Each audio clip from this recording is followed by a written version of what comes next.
Ciao Raga! Musta Raga? Welcome sa inyong lahat. I am Chad and I will be your guide. Meron akong i-share sa iyo na info. Kasi baka ikaw ay entitled ay pwede ka na makatanggap ng dalawang bonus.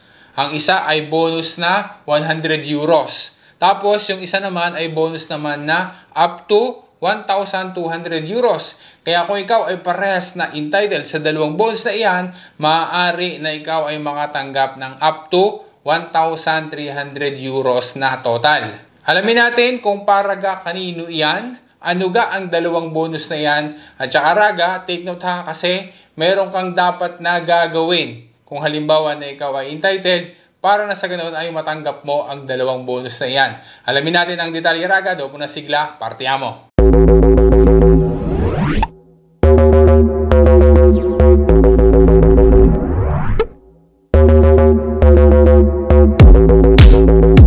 Ang mga laboratory domestici, meaning yung mga kolf, badanti, babysitter, sila ay entitled din na makatanggap ng dalawang bonus na pag-uusapan natin sa vlog na are. Ang una ay yung tinatawag dati na bonus Renzi na 1,200 euros na ang tawag ngayon diyan ngayon ay tratamento integrativo na. Tapos, yung isa namang bonus ay yung bonus na tali na 100 euros na yan ay ipinamigay last December 2024. Kung ikaw isang kung ikaw ay isang worker na nasa lavoro domestico, kung entitled ka sa mga bonuses na iyan, para matanggap mo yung total na 1,300 euros, ito Raga ang kailangan na gagawin mo. Kailangan na ikaw ay mag-file ng Modelo 730 2025 o kaya naman ay yung Modelo Unico or yung tawag ngayon ay Modelo Ready TPF na. Gaya ng na-explain na natin doon sa mga nakalipas na mga vlogs, madami-dami na rin yung mga videos na yon, ay hindi pwede na maging sostituto di imposta ang isang amo o ang isang datore di lavoro. Okay? Para doon sa kanyang worker na nasa domestic sector. Siyempre, kasama nga diyan yung mga kolf, badanti, babysitter. Kaya sila ay hindi nakakaltasan nung kanilang amo ng buwis. Kung halimbawa, kung meron man silang dapat na buwis na babayaran. Kasi nga, hindi sila pwede na maging sostituto di imposta. Kaya para maayos ng isang domestiko, ng isang domestic worker, ang kanyang sitwasyon fiskale or yung kanyang pagbabayad ng buwis, para siya makapagbayad ng buwis dito sa Italia, kailangan niya na mag-file yearly noong tinatawag na Dichiarazione dei Redditi. Either nga yan ng Modelo 730 o kaya naman ay Modelo Unico. In the same way, kung entitled din siya, ang tinutukoy natin ay yung isang naglalaboro sa domestic sector, kung siya ay entitled din sa bonus Renzi at saka dyan sa bonus na tali na 100 euros, sa pagpa-file din niya ng 730 2025 ay doon niya matatanggap yung mga nasabing bonus na iyan. Ang dating bonus Renzi o tratamento integrativo na kung tawagin ngayon, yan ay 100 euros kada buwan. Kaya kung ikaw ay 12 months na nagtrabaho, up to 1,200 euros ang total na maaaring matanggap mo. Ang mga workers na ang reddito nila annuale ay mula 8,500 euros hanggang 15,000 euros ay entitled sa up to 1,200 euros na bonus na galing nga diyan sa bonus Renzi na ang tawag ngayon ay tratamento integrativo na.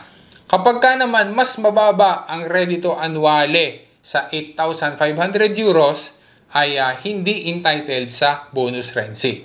Kapag ka naman mas mataas sa 15,000 euros ang reddito annuale, iba naman ang computation kapag ka gayon. At most likely ay mas mababa yung bonus na matatanggap sa 1,200 euros at saka in some cases pa nga ay wala ng bonus na natatanggap. Ang mga domestiko ay hindi kagaya ng ibang mga workers, ng mga operay. Halimbawa, na natatanggap nila yung bonus Renzi monthly doon sa kanilang busta paga. Iba kapag ka nandiyan sa lavoro domestico. Ang mga domestiko ay dapat pa na mag-file ng either na 730 o kaya nga ng Modelo Unico para yan ay matanggap kung sakali na sila ay entitled. Regarding naman sa bonus Natale na 100 euros, parehas din na dapat na mag-file ng 730 o kaya ng modelo uniko. Kung ang ibang mga laboratory ay natanggap nila yung bonus na iyan, yung bonus Natale na 100 euros last December 2024, ang mga domestiko ay dapat pa na mag-file ng 730 2025 para matanggap ang bonus na 100 euros kung sila ay entitled.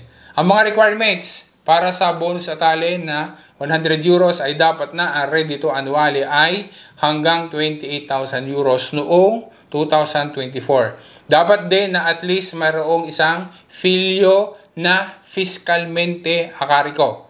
Ulit natin ha, kailangan ay mayroong at least isang filyo na fiscalmente akariko. Dapat din na ang gross tax sa income na galing sa kanyang employment ay mas mataas kaysa sa mga deductions. Kaya kung sakali na parehas na ikaw ay entitled diyan, yung isang golf, badante o babysitter, parehas na entitled, ang pwede na matanggap ay up to 1,300 euros. Pero, gaya ng ating nabanggit na, dapat na mag-file ng 730 2025 or modelo uniko para iyan ay matanggap. Yan ay makakasama doon sa reimburso, doon sa computation ng iyong taxes. Pero syempre, yan ay subjected sa computation ng iyong tax.